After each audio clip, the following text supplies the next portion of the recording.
Hey NARC troopers, got a message for you here today. There are people who are not going to understand what has happened. And I want to tell you something to expect because I have experienced it myself recently, and I've heard from other people that it happens, but now it's happened to me. So it seems to be something that is pretty common in the recovery from an abusive relationship with a personality disordered person. So what it is that the disordered person's family will come after you and blame you for ruining the narcissist, sociopath, or psychopath's life. It's like you get raped, and then you're not supposed to say anything, because if you do, it's going to ruin their reputation.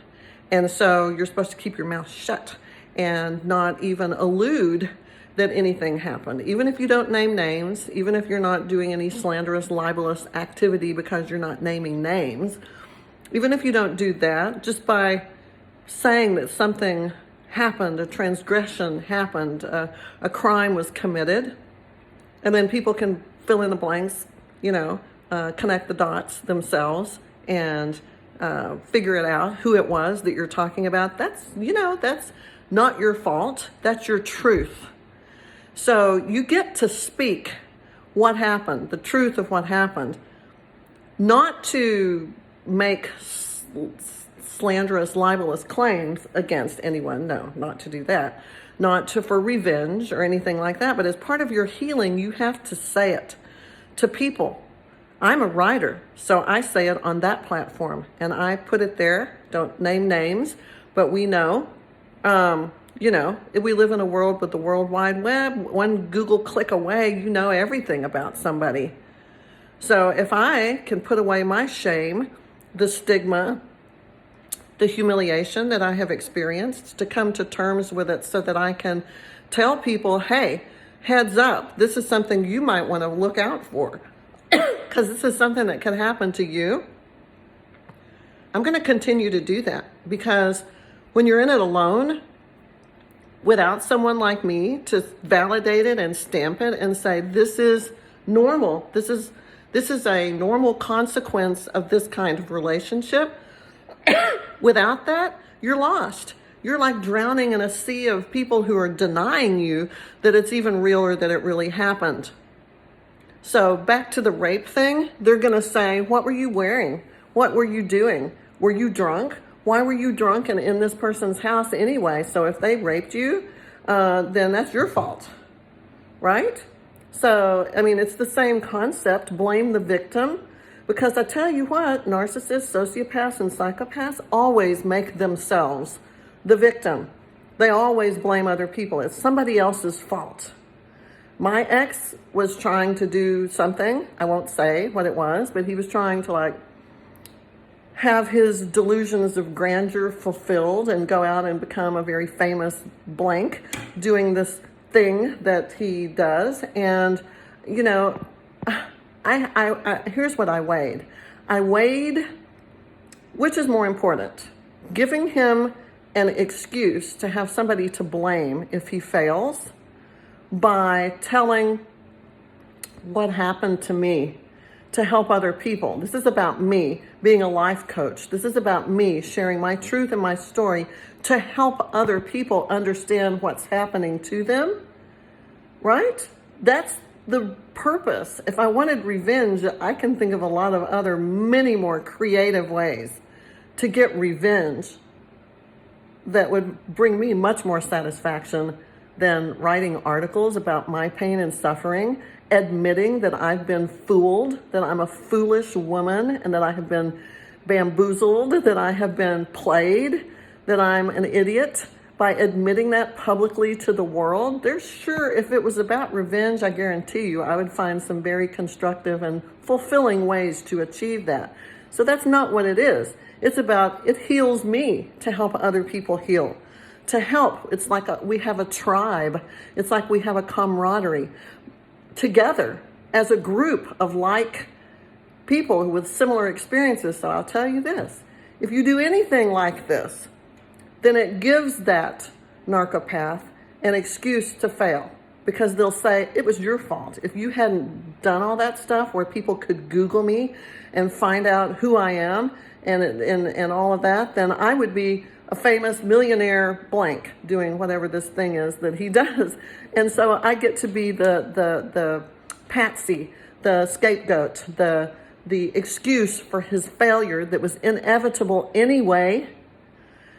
So my choices were to do that, or to just keep my mouth shut, suffer in silence, and hope everybody else gets through it. Good luck to y'all, because you don't know what's happening to you. Even though I have words of wisdom and things that I can tell you that will help you, I should just be quiet, because if I say anything, that's going to give him an excuse. And by having that excuse, he can blame me for his failure, and then he doesn't have to take responsibility. If I kept my mouth shut, he could fall on his face by himself, and then he couldn't blame me, and there would be great satisfaction in that.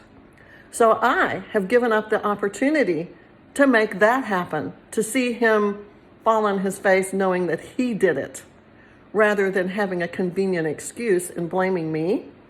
I could have that, but instead I'm here with you, and I'm ticked right now because I don't like to be accused of things I didn't do, or have my intentions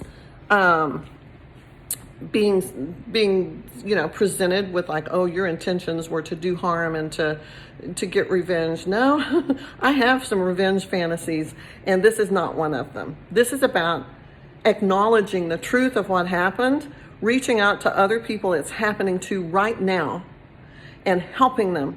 I feel like I could be saving lives. That's a narcissistic, sociopathic kind of statement. I feel some days like my work could reach that person who is on the edge after being discarded, who doesn't understand this is not a regular breakup. This is not your typical broken heart. This is trauma. This is PTSD. This is trauma bonding. This is torture. This is like a whole thing, very unlike your traditional, typical breakup or divorce. And the sooner people can understand that and wrap their mind around what that means and what, as far as treatment and all that kind of stuff, the better off we are. And for that person teetering on the edge who's just thinking, oh my gosh, there's no reason to live, because I've been there. I have been there. I've been in this for 22 months, and I have been at that place where I didn't want to wake up. I was hoping I would get COVID just so I wouldn't have to keep going, because I was so sad and felt so hopeless. And for all the people who feel that way, and I know that there are millions of you who do, I want to be that person who says, stop, look at me. I'm a mess. I'm still failing on a regular basis, but I have hope, and I have spunk, and I have the courage to get the F up and keep going, keep fighting. And I'm not going to let anybody tell me, be silent. This stuff happens, and nobody's going to understand, not your family or their family. They may be contributing factors on why that person is a narcissist, sociopath, psychopath in the first place. Do you ever think about that? So if they don't understand, it's a terrible loss, because I know we have relationships with family. These people are your family too.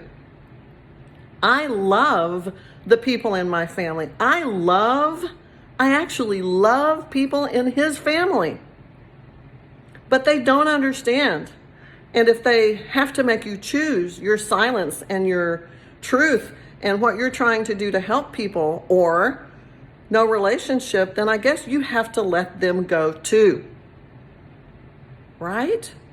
Because this is important. There are people suffering. There are people at risk, in danger of terrible things. And I know probably that's dramatic to say. I like to think that I'm that person that prevents somebody from doing something horrible. I do think it's possible that my article, my podcast, my message like this to you is stop. Don't let them win. Don't let this defeat you. Get up.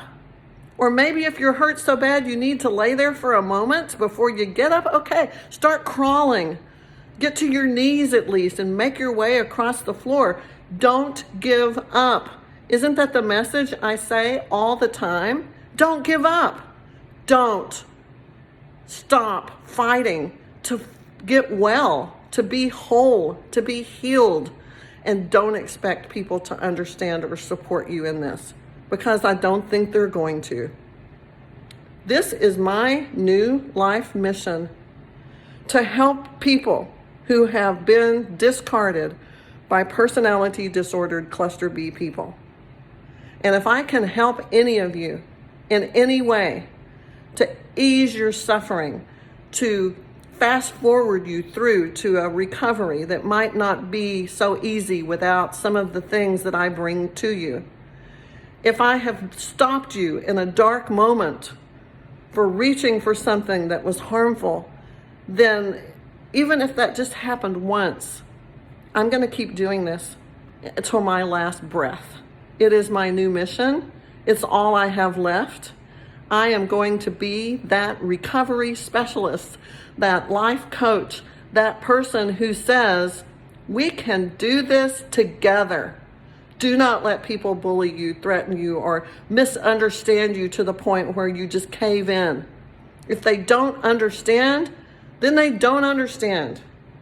If they can't support you and love you for telling the truth, then they don't love you. They're just manipulating you too. So that's my message for the day.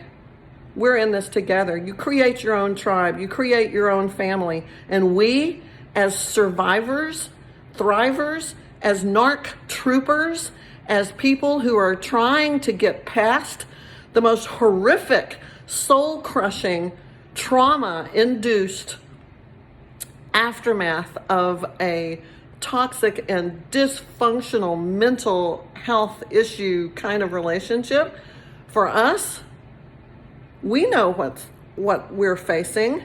Maybe other people don't, but we know. And I'm here with you. I don't have all the answers. I am not fully recovered.